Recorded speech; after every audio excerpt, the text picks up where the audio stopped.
Welcome to double seven media. నేను మీ ఆదినారాయణ. నా video చూస్తున్న ప్రతి ఒక్కరూ లైక్ చేసి, షేర్ చేసి, కామెంట్ చేసి, అలాగే ఛానల్ను సబ్స్క్రైబ్ చేసుకోవాలని కోరుకుంటున్నాను. ఇటీవల కాలంలో మనం చూస్తూనే ఉన్నాం, పిఠాపురం నియోజకవర్గంలో తెలుగుదేశం పార్టీ నేత వర్మ గారికి జనసేన పార్టీ నాయకులకు పడడం లేదు. వారి మధ్య పచ్చగడ్డి వేస్తే బగ్గుమంటుంది. అలాంటి పరిణామాలు పిఠాపురం నియోజకవర్గంలో ఉన్నాయి. అలాంటి పరిస్థితులు అక్కడ ఎందుకు వచ్చాయంటే, వర్మ గారికి ఆ నియోజకవర్గంలో తగినంత ప్రాధాన్యత లేకుండా చేయడానికి జనసేన పార్టీ అనేక రాజకీయ వ్యూహాలు చేస్తుంది. మా నాయకుడిని ఎదగనీయకుండా ఆ పార్టీ నాయకులు అడ్డుకుంటున్నారని వర్మ గారి అనుచరులు ఆరోపణలు, విమర్శలు చేస్తున్నారు. పిఠాపురం నియోజకవర్గం నుంచి 2024 ఎన్నికల్లో పవన్ కళ్యాణ్ గారు గెలిచారు. ఇక ఆ నియోజకవర్గాన్ని తన అడ్డాగా మార్చుకోవడానికి తెలుగుదేశం పార్టీ నేత వర్మను డిప్యూటీ సీఎం పవన్ కళ్యాణ్ గారు దూరం పెడుతున్నారు అనేది ఆ నియోజకవర్గంలో జరుగుతున్న ప్రచారం. కాకపోతే ఇక్కడ టీడీపీ నేత వర్మ గారికి అన్యాయం జరిగిందని పిఠాపురం నియోజకవర్గం ప్రజలందరికీ తెలుసు. 2024 ఎన్నికల్లో పవన్ కళ్యాణ్ గారిని గెలిపించడానికి ఆయన ఎంత కష్టపడ్డారో ఆ నియోజకవర్గ ప్రజలకు తెలుసు.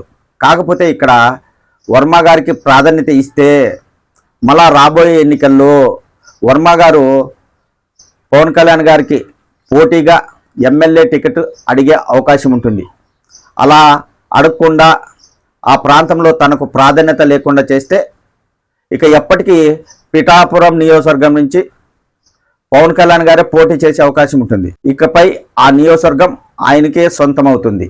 కాబట్టి వర్మ గారికి ప్రాధాన్యత లేకుండా చేస్తున్నారనేది అందరికీ తెలిసిన విషయమే. అయితే వర్మ గారి విషయంలో తెలుగుదేశం పార్టీ కూడా ఏమీ చేయలేకపోతుంది. ఎందుకంటే కూటమిలో జనసేన పార్టీ ఉంది. వర్మ గారికి తెలుగుదేశం పార్టీ ప్రాధాన్యత ఉండేలా ఏదైనా పదవి ఇస్తే పవన్ కళ్యాణ్ గారు అడ్డం తిరిగే అవకాశం ఉంటుంది. అందుకే ఆయనకు తెలుగుదేశం పార్టీ కూడా పెద్దగా ప్రాధాన్యత ఇవ్వలేకపోతుంది. అయితే ఇటీవల మనం చూస్తూనే ఉన్నాం, కొన్ని అంశాలు చోటు చేసుకుంటున్నాయి. జనసేన పార్టీ ఆవిర్భావ సభ జరిగినప్పుడు ఎమ్మెల్సీ నాగబాబు గారు పిఠాపురం టీడీపీ నేత వర్మ గారిపై కొన్ని వ్యాఖ్యలు చేశారు. పిఠాపురం నియోజకవర్గంలో పవన్ కళ్యాణ్ గారు అక్కడున్న జనసేన పార్టీ కార్యకర్తలు, అక్కడ ఉన్న ఓటర్ల ద్వారానే గెలవడం జరిగింది. ఎవరి వలనో పవన్ కళ్యాణ్ గారు గెలిచారు అనుకుంటే అది వారి కర్మ అన్నారు. నాగబాబు గారు ఆ వ్యాఖ్యలు చేసిన తర్వాత అవి రాష్ట్రంలో దుమారమే లేపాయి. అయితే నాగబాబు గారు ఎమ్మెల్సీ అయిన తర్వాత పిఠాపురం వెళ్ళడం జరిగింది. ఆ సమయంలో వర్మ గారి అనుచరులు తెలుగుదేశం పార్టీకి అనుకూలంగా నినాదాలు చేశారు. జనసేన పార్టీ నాయకులు జనసేనకు, పవన్ కళ్యాణ్ గారికి, నాగబాబుకు అనుకూలంగా నినాదాలు చేశారు. నాగబాబు గారు పిఠాపురంలో పర్యటించిన తర్వాత అక్కడ జనసేన టీడీపీ వర్గీయుల మధ్య విభేదాలు తారాస్థాయికి చేరాయి. అయితే తాజాగా వర్మ గారు తెలుగుదేశం పార్టీ కార్యకర్తలతో సమావేశం నిర్వహించారు. ఆ సందర్భంగా కొన్ని వ్యాఖ్యలు చేశారు. అవి కూడా కీలకమైన వ్యాఖ్యలు.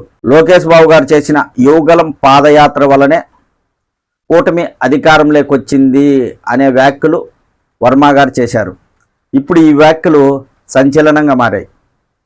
ఎందుకంటే కూటమి ప్రభుత్వం అధికారంలోకి వచ్చినప్పటి నుంచి జనసేన పార్టీ నాయకులు మా పార్టీ వల్లనే తెలుగుదేశం పార్టీ అధికారంలోకి వచ్చిందని పదే పదే చెప్తున్నారు. ఇటు తెలుగుదేశం పార్టీ నాయకులు మేము లేకుంటే జనసేన పార్టీకి అన్ని సీట్లు వచ్చేవి కాదు అనేది ఒక ప్రచారం జరుగుతుంది. అయితే వర్మ గారు తాజాగా పవన్ కళ్యాణ్ గారికి, జనసేన పార్టీకి షాక్ తగిలేలా ఈ వ్యాఖ్యలు చేయడం జరిగింది. లోకేష్ బాబు గారు కష్టపడి పాదయాత్ర చేశారు కాబట్టే కూటమి ప్రభుత్వం అధికారంలోకి రావడం జరిగింది, ఇందులో ఎవరి ప్రమేయం లేదు అన్న రీతిలో వర్మ గారు వ్యాఖ్యలు చేశారు. ఆయన ఆ మాటలు అనడం అంటే జనసేన పార్టీకి వ్యతిరేకంగా మాట్లాడడం అనేది అందరికీ తెలుసు. గత కొన్ని రోజులుగా పిఠాపురం నియోజకవర్గంలో వర్మ గారికి ప్రాధాన్యత లేకుండా చేస్తున్న జనసేన పార్టీకి షాక్ తగిలేలా వర్మ గారు వ్యాఖ్యలున్నాయి అనే ప్రచారం అయితే జరుగుతుంది. అయితే టీడీపీ నేత వర్మ గారు గత కొన్ని రోజులుగా మౌనంగా ఉన్నారు. పిఠాపురం నియోజకవర్గంలో ఆయనకు ప్రాధాన్యత లేకపోయినా, ఎమ్మెల్సీ పదవి ఇవ్వకపోయినా, ఏది జరిగినా ఏమీ మాట్లాడకుండా మౌనంగా ఉన్నారు.